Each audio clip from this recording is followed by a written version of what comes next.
Everyone's always talking about how we need to work together to make things better, but it hardly ever seems to work out that way, right?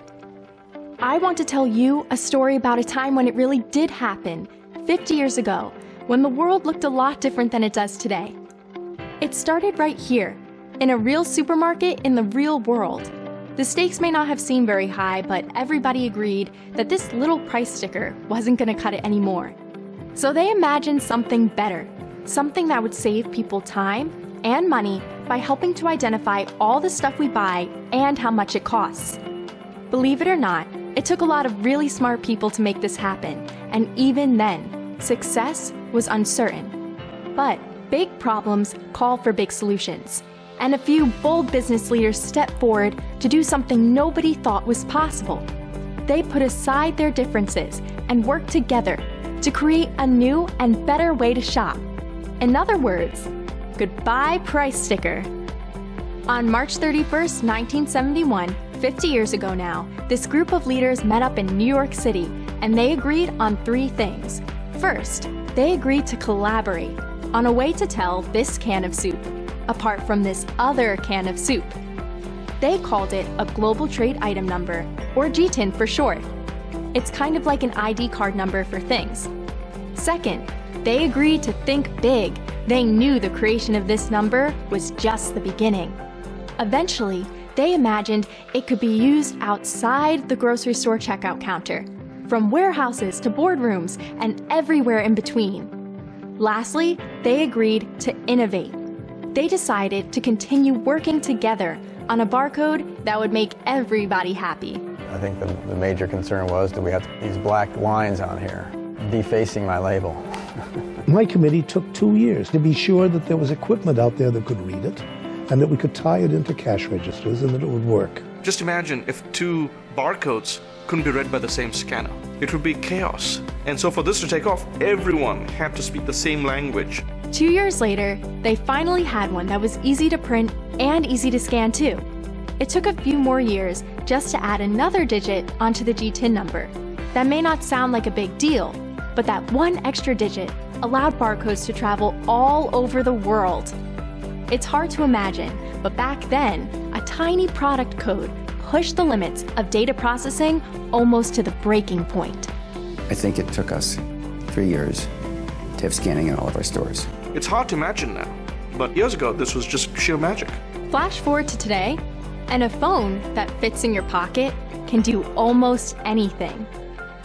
And in the 50 years since that meeting in New York, that kernel of an idea grew and grew across business and across industries, thanks to leaders all over the world. Today, barcodes are used billions and billions of times a day. It isn't an engineering task, it isn't a business task, it's a leadership task. And the fact that they pulled it off is one of the great achievements in standards in history. Those scans and little beeps are what we see and hear every time we go to the grocery store. But it's the data behind those scans and beeps that has completely transformed our lives and the way we interact with the world around us. Today, we expect so much more information about the things we buy. We need to be able to identify a product not just among other options on the shelf, but among every other product in the world, from a store you can carry in the palm of your hand. We need to know if a product, like this can of soup, is authentic, whether it's been recalled or expired, and where the ingredients came from. Can I order it with voice command? Can you deliver it to me in 2 hours? That would be nice too. But this isn't just about grocery shopping. Today, information about a product can literally mean the difference between life and death. Healthcare professionals are facing a constant challenge to deliver the highest level of care possible to as many patients as possible by getting them the right medicines, medical devices, and of course, vaccines safely. Meeting those challenges has required the healthcare industry to make big changes, often driven by regulation, while addressing the need for global interoperability. So, they embraced an advanced barcode called the GS1 Data Matrix for medicinal products. This new barcode contains more than just the GTIN number. It helps ensure patients are getting a safe, unexpired product and links that information to patient records automatically.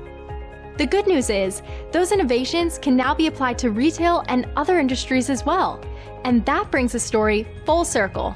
3 things got us to where we are: leadership, community, and standards. The time has come to once again collaborate, think big, and innovate. Meeting the challenges of tomorrow requires a new set of leaders who will embrace opportunities to make the world a better place in big and little ways. The truth is that consumers like me have more control today than ever before, and big companies have a choice to make. They can either embrace this new reality or become as obsolete as this old CD. That's a good one. The companies that understand how important it is to meet and exceed people's expectations are the ones most likely to stand the test of time. Today, businesses are staring down the same 3 challenges they faced 50 years ago. And with more and better data needed than ever before, this little barcode just isn't going to cut it anymore. To do so, leaders need to think big. If a barcode number is like an ID card number, then products today need a website and social media account too. The GTIN will last another 50 years, but leaders have a chance to innovate and improve on it by embracing a more powerful version of the humble little barcode. One that will help a stressed out dad confirm that a candy bar doesn't contain peanuts. One that will help a customs officer working the night shift confirm that your product isn't counterfeit. One that will help people like me connect to your product in more meaningful ways than ever before. And yes, one that will still go beep at the checkout counter. I'm proud to have been a part of this group. We pass the baton to you. And that is so exciting. I wish I had another 30 years to put to this. Getting this right is the challenge of a generation.